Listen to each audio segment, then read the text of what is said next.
I'm Susan Rushton, you know that, and this is AhMuse. Please let me explain what AhMuse is. I am talking about people who are deeply involved with artists, artistry, work like that. And I have an interesting artist here. This is a guy who who lives pretty much next door to me in Meadow Vista. Yes, I know that's not Auburn. I know it isn't. But even so, this guy is an artist, truly an artist, but in a different way. He deals deeply with chainsaws. He has a place where he's supposed to put his cars, but they are filled, but that place is filled with chainsaws. And this is Sam Musleh, and his email is meadowvistasaw, SAW, @gmail.com. Sam, you were not working with chainsaws when you were working, right? Okay. Yeah. You were? You weren't? It was a side hustle. It was a place where I would go. I was a senior manager of software development until I retired this year. And after a day full of meetings, I would go and hide in my workshop, put on the Rolling Stones, and just get lost in a chainsaw project. And it was my hiding place, my place to clear my head. And when I retired this year, I decided to do that full time. And I thought you were doing it full time. It certainly sounded like it, and it looks like it, especially in where those cars are supposed to be. The cars are still amazing. in there. Really? Yeah, there's just room in the back, and I've got a nice narrow row in the back where I have about 300 chainsaws and tools to work on them with. Okay. Why do you have 300? They just sort of accumulated. Because people hand them to you? Because you buy them? Because you find them? You referred to me as an artist, and more like an addict, I think. My wife hoards chickens, and I hoard chainsaws. Okay. Yes. You sound like my husband and me. He golfs, and I get rocks. Right. It's not so much a marriage; it's a truce. Right. Okay. But why chainsaws? What is it? So I've always loved machines and motors, and I remember riding my first real sport bike, motorcycle, and how incredibly fast it was and how exhilarating it was to ride. And I remember wondering, how is this thing even legal? It's just so amazing as a machine and dangerous. I had the same experience when I used my first chainsaw. How old were you? Oh, I was 45 maybe, or something. I was older, but I was taught by a guy who's highly accomplished as a tree faller, and then I've got a lot of friends in Cal Fire, and they're highly trained in using chainsaws. So I've had really good teachers, and I learned the techniques of how to drop a tree accurately and how to. It just became something where I just wanted to learn more and more and more about it. But I've always been a motor guy, so I dove deep into the motor side and bringing them back to life, and then later modifying them. Bringing them back to life. So and I'm assuming, and I'm assuming that some of these chainsaws have been given to you. Yep. just because. Not because they want them fixed, is that, oh, well, I don't want this anymore. Right, it sat in somebody's shed for 20 years. And I just, I decided, I guess, that it's a form of recycling, I guess. I mean, these are, they're combustion motors, and they create a certain amount of pollution, but they're occasional use for most homeowners. They're hardly ever used. And because they sit for so long, they generally need a little something to bring them back to life. And I like to bring them back into service where they can be useful. And I think people get a little afraid to bring them into a shop because it's going to sit for 2 months on a shelf, and then when they finally look at it, they're going to say they can't fix it or don't want to fix it, or the bill is going to be too high. And I'd rather chat with somebody through the whole process and bring it back. So when you chat, so somebody is with you, watching you, or you're there? Oh, sometimes, yeah. Sometimes I'll do a half-hour diagnostic on somebody's chainsaw, and usually, if time allows, I'll do that with them, and or I'll send them texts and pictures of everything I find, and then we'll make decisions together about what to do with it. A lot of them are sentimental saws too. I'm working on a saw from probably the mid-'70s that belonged to this guy's late father, and he wants to bring it back to life to use on his property as an honor to his dad. And sometimes the budget for those gets pretty high. I mean, it's sentimental. There's a stuff that used to work. They You don't can't make parts buy anymore. no parts. Right, I have to go and source the parts, Yeah. and I've looked for a couple of weeks to find a new coil for this saw, and we finally found one last night, and he said, order it, and so he's excited. And so sometimes there's a sentimental value and emotional value to them, and sometimes they're just, tree climber guys who dropped their saw, or the tree fell on it, and they just need it fixed so they can work the next day. Yes. And so that happens. Yes. And how do they find you? Well, I have a Nextdoor page, Okay. and I have a Facebook page, and I have cards with little QR codes on them, and there's about 200 5-star reviews on there now, and it's growing, so it's kind of nice. The demand has been there. That's lovely. Yeah, it's been really, I was so shocked when I did it part-time that people literally wanted me to fix their saw. They weren't just buying a refurbished saw from me, but they would ask me if I would look at their other saw or weed eater or lawnmower, not many lawnmowers where we live, but wood chippers and wood splitters, generators, a lot of generators. Uh-huh. And I started saying yes to that, and the demand has been really good. And now Auburn Ace Hardware and Meadow Vista Hardware send business my way. Auburn saw, there's a lot of saws that they don't want to fix, so they'll send people. So it's been really nice. Tell them that again. Oh, Tell them that again. What companies? well, Ace Hardware and Meadow Vista started sending people over, and then Auburn Ace Hardware, when they moved to their new location, they stopped repairing engines, and so they started sending them my way. And I think they see their ratings and the good reputation, and they sort of send people over. So it's been fun. Yep. It sounds like that you are unique.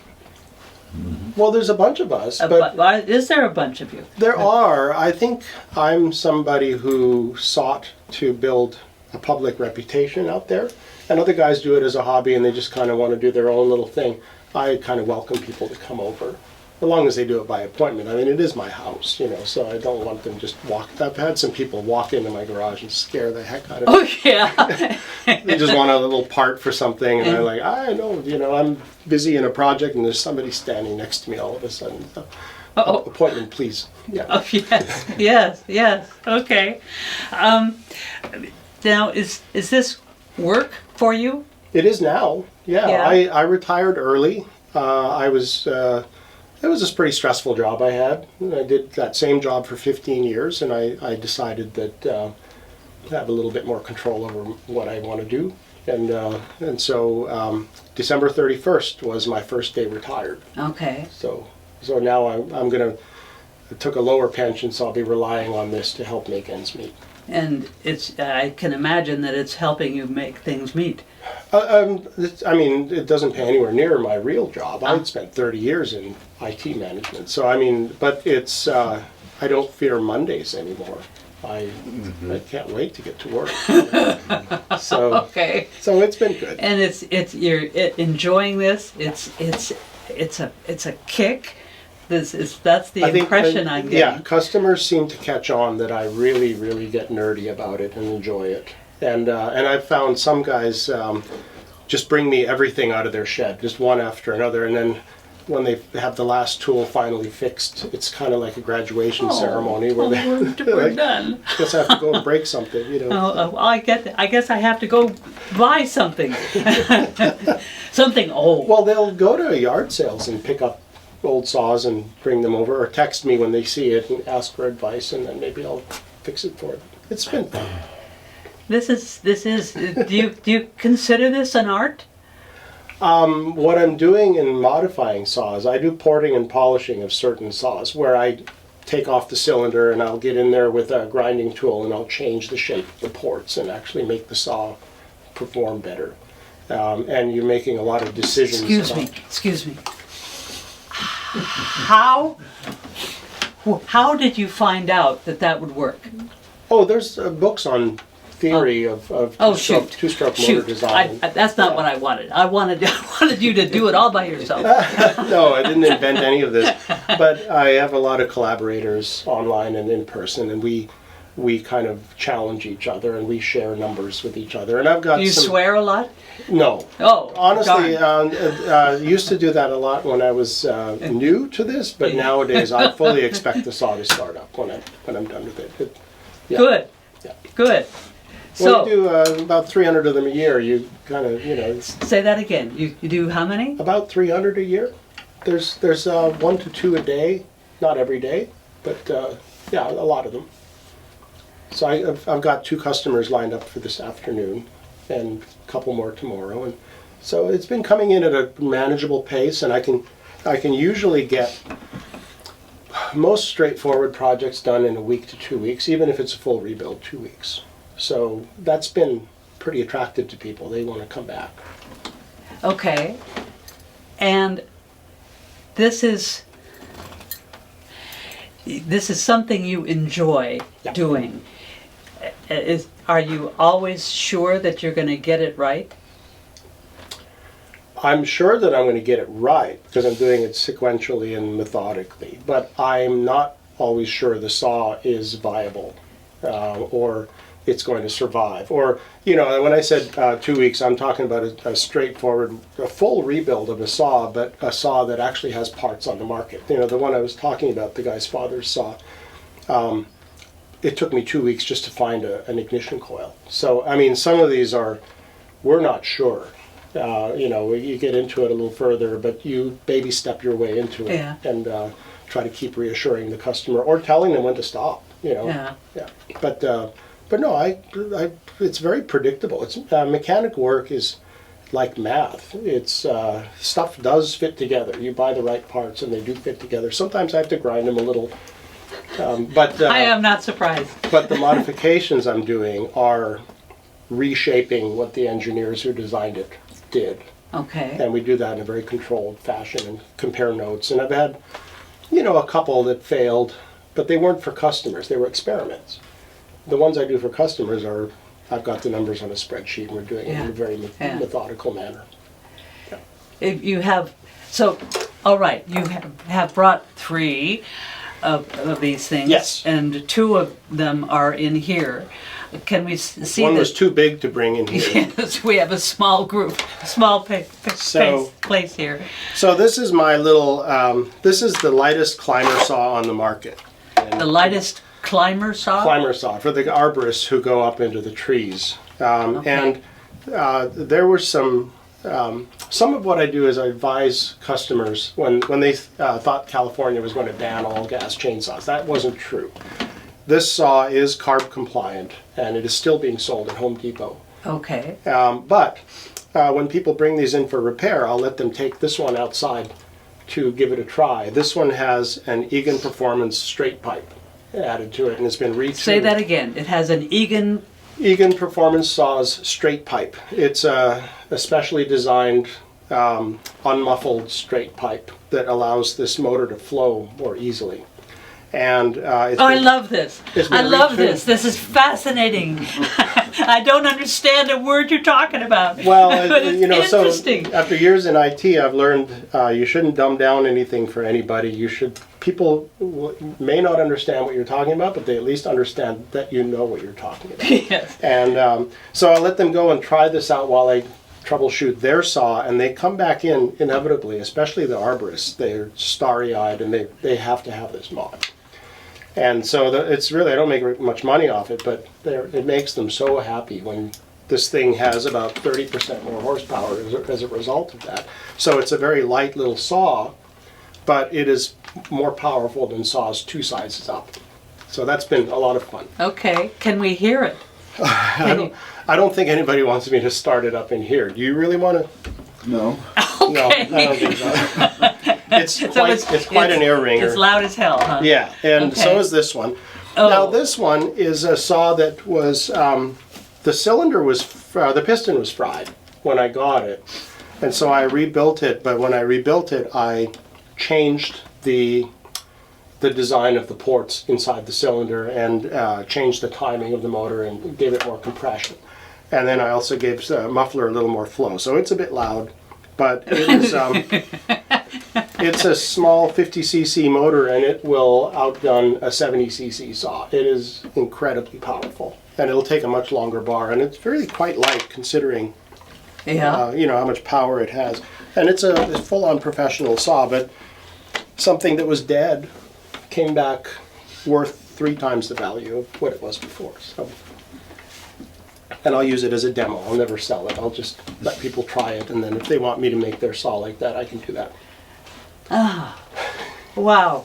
Okay. It's fun, right? Yes, yes. Well, I'm glad you're doing that. I'm happy for you. Well, thank you. And I'm happy for the people who discover you. Really. Thank I think The neighbors seem to like it too. They've got a repair shop just down the street, so that's been pretty fun for them. oh good. Yeah, all of the people on our street seem to like that. Yes. Yes. It's we know that you're involved in something that you love Yeah. and that you help people. As a result, you're helping people, and that's delightful. And some of this stuff brings people out from farther away, which is nice. I mean, I've had a guy come from Elko, Nevada, the 6.5-hour drive, you know, and brought his whole family. We planned the whole day to fix all of his saws, and then he went home, you know, very happy. Yes. Guys, there's some guys up at Santa Cruz or Salinas or Mariposa. They're driving hours, you know, because Yes. once you have a reputation, they'll seek you out. So it's been quite nice. I always recommend our local cafe for them to stop in Yes. at, and you know, Yes. it becomes kind of a town thing. So, Yes. it's been That's nice. thrilling. So how do you find lost/unwanted chainsaws? I used to put a little ad on Facebook and say, "Don't throw your saws away. We'll fix them." My sons and I. And but that was back when it was a much smaller hobby. And when your sons were interested in doing Yeah, now they just want cars and girls. And, nowadays, what happens is people find something in their shed, and then they'll generally call me or text me, or a friend of theirs will say, "My neighbor has this," or I got a call yesterday from a guy. A lady had bought the contents of a storage container, and she found a whole bunch of chainsaws, and so he called me. And so I'll be going to look at them in the next little while. But so, you know, word gets out a little bit. And people do bring them over. Or they'll abandon them. Customers just don't want to spend that much labor on some of these big jobs like this one. This one wasn't given to me, I did buy it. But I mean, sometimes if it needs a whole rebuild, they just go, "No, I'm just buying a new one." And of course, I'll bring it back to life and I'll sell it on Marketplace for, you know, to get my labor back. And How somebody else. do you sell stuff often? Mhm. Okay. Yeah, a couple of weeks. Couple a week. Yeah. Okay. And inevitably they'll bring their other saw in for repair. I used to say no to that, but now I say yes. I'll definitely fix it for them. Okay. So it's been good. I see you have a shirt. Yes, Oh, yeah. you can talk to me about your chainsaw. Yeah. Okay. So people who get into a hobby a little too much, like myself, all we want to do is talk about it, but nobody really, like, I have one shirt that says, "My wife won't talk to me about chainsaws, so you're going to talk to me about chainsaws." And my customers, I tell them that I'm going to be telling them every detail of everything I'm doing, because my wife doesn't want to hear about it, so you're always going to hear it. I have to talk to somebody. Yeah, it's got to come out, you know. But also, it's good for them to learn about their chainsaw, you know. Yeah. So they come out of it a little bit more, an educated customer is going to be a smarter customer for taking care of their products. Yeah. So, Yeah. everybody gets better. Now, am I overtelling this, overdoing this, calling you an artist? Do you think this is art? I think there's an art involved in anything that you would do for free that you've somehow found demand for. And But you're not doing it for free. And most people would do it. That's what I mean. It's a hobby. would. I would not stop doing this if I didn't have customers. I would still be doing this. I just do it for my own. But they get the benefit of it, and they get to be. The customer saws always jump the line. I have my own projects to work on, but those always get pushed off because when somebody's paying for the job, you do it quickly. So. But if you can monetize your hobby, you don't feel like you're working, first of all. And secondly, there's an art to some of the shaping and grinding I'm doing. There's definitely, there's math and then there's creativity involved. So there's a bit of both. And if it's square, something is square and you make it circular, I can imagine that you might have done it before and it did work, and you might do it this time and it doesn't work, and I can imagine I know what you would do. You would investigate what, Absolutely. where, why, how. Yeah. The times it didn't work was when I tried to push it too hard. So what I'm doing is I'm widening the exhaust port, for example. And if you do it too much, something like the piston ring is going to catch on that port and it's going to wear out sooner. So you learn to start curving things and chamfering edges and not trying to get it to be too big. You're not pushing for, if you're trying to create a working saw, it needs to be reliable to be used 8 hours a day, every day. And so you're having to balance your passions for performance. We're not building race saws, we're building work saws, and so I have to sort of balance that out. What's a race saw? Well, there's chainsaw racing where there's a staged log and there's this gigantic chainsaw that's completely impractical to use anywhere else, and it has they have I think a few seconds where they have to start it, make 3 cuts, and they time that. And these saws I have no interest in that kind of stuff. That's for. It sounds like the message I'm getting is that you've seen these things. Yeah, they're online. There's competitions. 2 or 3 and that's it. I'd rather fix somebody's truck to be able to use it for work and not be, something that's occasional use that's for wasteful activity. So I'd rather this be a practical thing. Okay. I want to hear from them for weeks and weeks and months that this saw is working really well for them. And that happens. A lot, yeah. Oh. It's really, really a lot of fun. That's lovely. I get videos from the tops of trees where they're dropping the top of the tree down and see the landscape and stuff, and it's quite a thrill. That little saw, I just had it on my workbench, so it's pretty cool. Yes. Yes, it is. Okay. You work on many other small engine machines also, such as generators, wood splitters, pressure washers. Yep. But easily, you say 90% of my business comes from the chainsaw side. Okay. Yeah, I think that happens. I think when people come in and they just see that it's overwhelmingly deep into that area. But the generator stuff is on a need basis. I mean, when I had a guy who lives off the grid, and it was last Saturday. Huh. He was calling me or texting me every half day waiting for the parts to come in for his generator because they just didn't have power. Huh. Their generator needed to be big enough to run, charge their batteries for making it through the night. Some of it's survival-based stuff, sure. Right? And so there's a dependency, for people just to get by. Yes. Yes. Or when a storm hits and all the power goes out, suddenly everybody's interested in buying a generator. Okay. Yeah. Yeah. Yeah. So.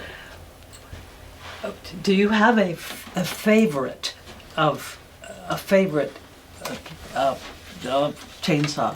A favorite kind of chainsaw or a favorite I like light and very powerful saws, but I mean, I know there's a need for. There was a big tree a few weeks ago that came down in our neighborhood, and Yes. we needed really big saws to take care of the base of that tree. And lots of them. Yes, yeah, and so there's a place for that stuff. But the big one that we couldn't bring into the studio is just so impractical to use in any other way. So I like good working saws, you know, ones that are light enough but powerful enough that they can take care of most jobs. Yeah. But I'm not brand loyal at all. I don't think. So people ask me, is your favorite Husqvarna or Steel or Echo or something? There's just really gem models in every brand, and then there are some that are more troublesome than they're worth. And so I'm pretty brand agnostic, but I'm very model loyal because some of them are just amazing. Yes. And the more you work on them, the more amazing they get. Yes, and there's some that are good for different things. This has an auto-tuning carburetor, so if I go up to... Bring that up again. If I go up to, excuse me, what does it have? An auto-tuning carburetor, so it'll sense the oxygen level in the air, it'll sense the temperature, and it'll adjust itself to be optimally performing up at Tahoe City or down in Sacramento at sea level or where we are. Whereas other saws, I have to, for extreme changes in elevation, I have to tune them a little bit differently. Really? Yeah. Well, of course, I wouldn't know that. Why would I know that? I had no idea. Well, imagine a 110-degree day in the summer, the oxygen is considerably less dense in the air. And then on a 40-degree morning, when you fire up the saw, it's going to behave quite differently. Sure. So yeah, this one will tune for that. Wow. Yeah, there's some really impressive things out there. Or I have a fuel-injected chainsaw that's insane. It is so powerful. And it's impervious to anything, really. What do you mean impervious? It means it adjusts and adapts to just about any scenario. Yeah, and it's always in top form. It's perfect. Yeah. Okay, I'm surprised you didn't bring it. Well, visually, it's no different from any of these. It's just, okay. And when you get inside it, it's a bunch of wiring and troubleshooting those. Unless you've had a lot of experience with them, there's a computer in there. So, and I came from, software design and embedded software, and so I kind of know to troubleshoot in that respect. Okay. This is wonderful. I'm glad you're having fun. Oh, yes. One more thing. What's the hardest part about this work? I do have a hard time breaking bad news to people, and so sometimes they think it's dead. I'm sorry. Well, they're trying to tell me it just needs a little tune-up, and they're what it is hope, hope speaking, not analysis, right? And sometimes you can sense that something is really wrong, and you take the muffler off and you show them the piston is completely scored, and so what I do immediately after that is tell them, it is fixable. There's a way to, but at least they see it with their own eyes and they realize I'm not trying to upsell them. This is really real, and we have a way out of it. You can fix it. So. Yeah. All right. Okay. This is Sam Musleh, Meadow Vista Saw at gmail.com if you're remarkably... You want to do the phone number too? Pardon me? You want to do the phone number too? Sure. You can call or text me at 916-716-6436. All right. Thank you, Sam. Thank you. And thanks for watching. I've had a good time.